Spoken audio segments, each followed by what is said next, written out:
Hey everybody, Attorney Somm here. Welcome back. Last week's video, in which I identified some of my favorite red wines around $100 a bottle, was very well received, and many of you requested that I also do a similar video at the $50 price point. So today, I'm identifying 6 of my favorite red wines that are around $50 a bottle. In a couple cases, they're even closer to around $40 a bottle. And while I recognize that budgets may vary, when we're talking about wines at the $50 price point, we're talking about wines that can function as cellar defenders for many collectors. What is a cellar defender? In simple terms, it's a wine that won't break your budget, but will prevent you from indulging in the temptation to open a wine that you should be aging. And by should be aging, I mean a wine that is a collectible wine that will continue to improve and get better with age, such that it would be a shame to open it now. For those of you who are new to the channel, I've done a couple other videos on cellar defenders, and so if you're interested in that category,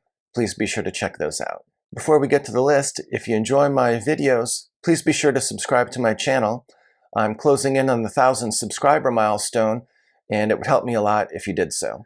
My first favorite cellar defender, around $50 a bottle, is the Produttori del Barbaresco. Produttori is a cooperative in Barbaresco that has members that collectively control about 1/3 of the vineyards in Barbaresco. Now, even though many people have a negative impression of cooperatives, this one is known for its high quality, and it has a couple safeguards in place to ensure that quality is high year in and year out. Specifically, all the members are required to sell 100% of their fruit to the cooperative, so they can't cherry pick and keep the best fruit for themselves. Second, the prices for the fruit are determined annually and are based on the quality of the fruit. And so with these incentives in place, the cooperative obtains consistently high quality fruit year in and year out. This producer makes a flagship Barbaresco every year, as well as a Langa Nebbiolo, and also in stronger vintages they make some single vineyard wines such as an Isili. But today at the $50 price point,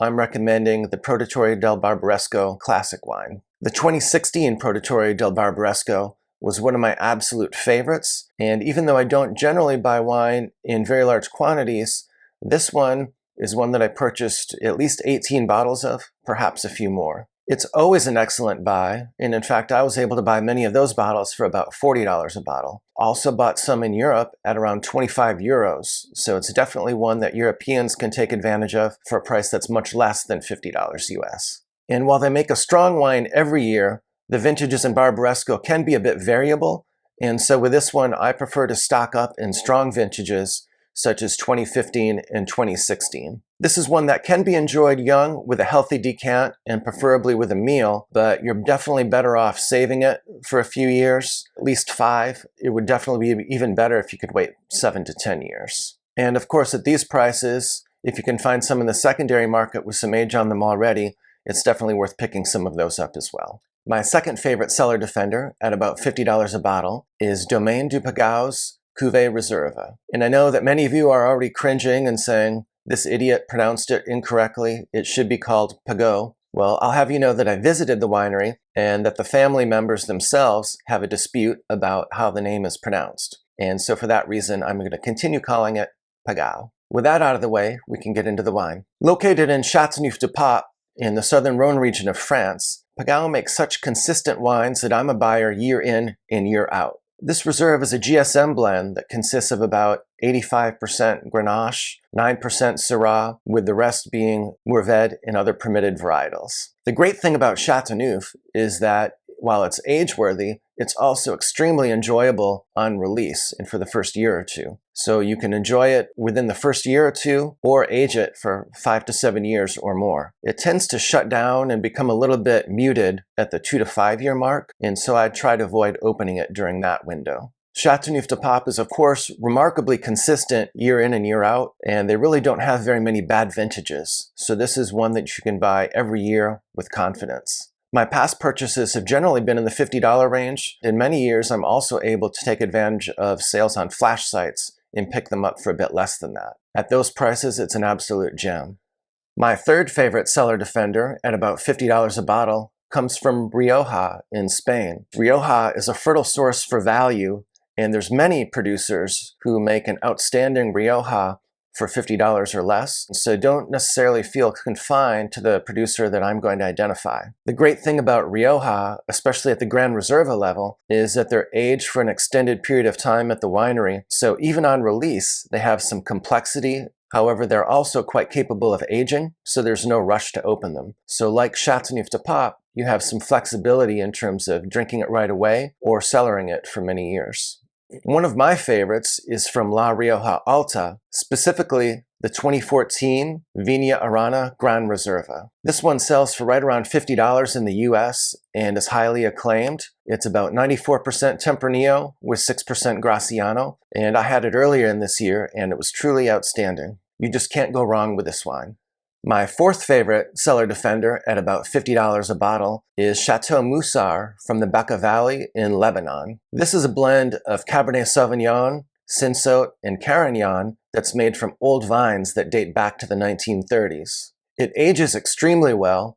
In fact, a year or two ago, I had a half bottle from the 90s that was still drinking remarkably well and which was quite complex. It reminded me a lot of a Bordeaux. While Lebanese wine still flies under the radar, this is a benchmark producer and it's one that's generally available worldwide, so you should be able to source it regardless of where you're located. It's also common on restaurant wine lists because many sommeliers enjoy it and appreciate it. In the United States, it currently sells for around $45. It's definitely one I highly recommend at that price point.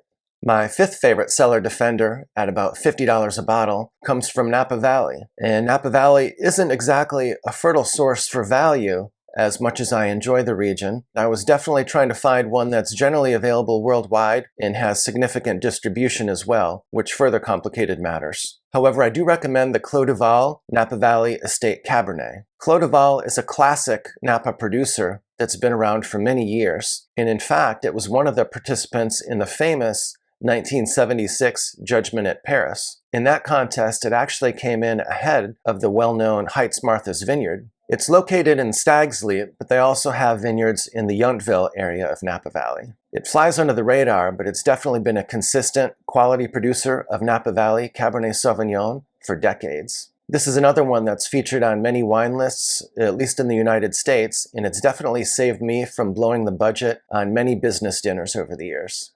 While I was originally planning to limit this video to 5 top red wines, like I did with the $100 bottle video, a couple days ago I ended up enjoying a wine from one of my favorite producers in Chile, Vina Vic, and so I decided to add the Vina Vic Milla Cala to the list as well. Vina Vic is from Cochapul Valley in Chile. The Vina Vic winemaker is Christian Vallejo, and Christian actually learned to make wine when he was working for Chateau Margaux in Bordeaux. He's taken a lot of the influences and things that he learned at Margaux and incorporated those into the winemaking process for Vina Vic. As such, certainly the wines that I've tasted have often been characterized by elegance and finesse. This is a red blend that's dominated by Cabernet Sauvignon, but which also includes Carmenere, Merlot, Cabernet Franc, and Syrah. It's certainly very approachable even on release, but it's definitely capable of aging. I recently had the 2015 vintage, and it was showing extremely well. There was a mix of red and blue fruit. The tannins were silky and plush. There were some pyrazines, but it was definitely not overly green. Really just a delightful wine that's an exceptional value at this price point. Speaking of the price point, this is one that's generally available for less than $50, often $40 or less. In fact, I just picked up a few bottles of the 2018 vintage on a flash site for less than $30 a bottle, which is an absolute steal for this wine. Well, I hope you enjoyed these recommendations. If you did, please let me know in the comments below. If you have any suggestions for cellar defenders that you enjoy